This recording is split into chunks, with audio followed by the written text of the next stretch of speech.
मोह माया से मुक्ति कहानी। प्रेम का रूपांतरण।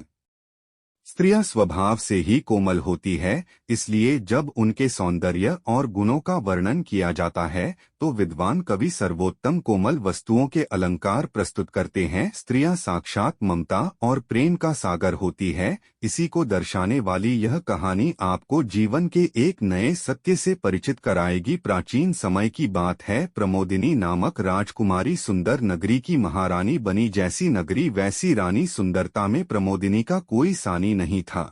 महारानी बनने के बाद प्रमोदिनी ने एक सुंदर कन्या कुसुमलता को जन्म दिया। महारानी प्रमोदिनी अपनी इकलौती पुत्री कुसुमा को बहुत प्रेम करती थी। 5 वर्ष की वय में अकस्मात कुसुमा काल के गाल में समा गई। अपनी परमप्रिय पुत्री की अकाल मृत्यु से प्रमोदिनी हिल गई। उसे हृदय में ऐसा लगा मानो वज्रपात हुआ हो। प्रमोदिनी कुसुम के मरने के बाद भी कई दिनों तक शमशान में जाकर रोने लगती। अपनी पुत्री के प्रति यह राग उसे जीने नहीं दे रहा था। इसी तरह एक दिन शोकाकुल महारानी प्रमोदिनी शमशान में बैठकर रो रही थी कि अचानक एक महर्षि वहां से गुजर रहे थे।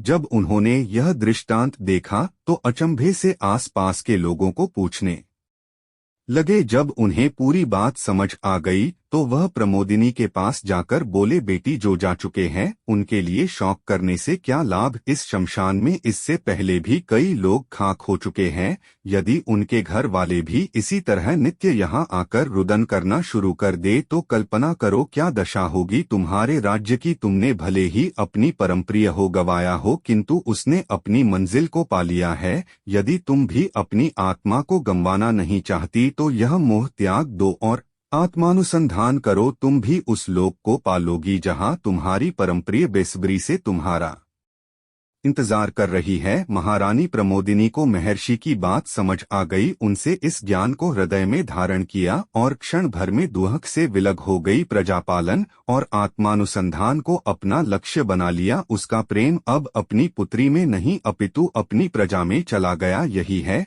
प्रेम का रूपांतरण। जब हम खुद से प्रेम करते हैं, अपनी आत्मा से प्रेम करते हैं, अपनी आत्मा में स्थित परमात्मा से प्रेम करते हैं तो हम सबसे प्रेम करते हैं। लेकिन जब हम किसी व्यक्ति विशेष से प्रेम करते हैं तब हमारे प्रेम का दायरा बहुत ही सीमित होता है। जब हम खुद में स्थित परमात्मा को जान लेते हैं तो हमें सभी और एक वही नजर आता है। इसी को कहते हैं आत्मवत् सर्वभू। जो परमाणु को जानता है उसके लिए यह संसार परमाणुओं से बना एक पुतला मात्र है। उसी तरह जो परमात्मा को जानता है उसके लिए यह संसार उसी से परिपूर्ण है। इसलिए हमेशा ईश्वर को पाने की चाह होना चाहिए। जहाँ चाह वहाँ राह। हरे कृष्णा।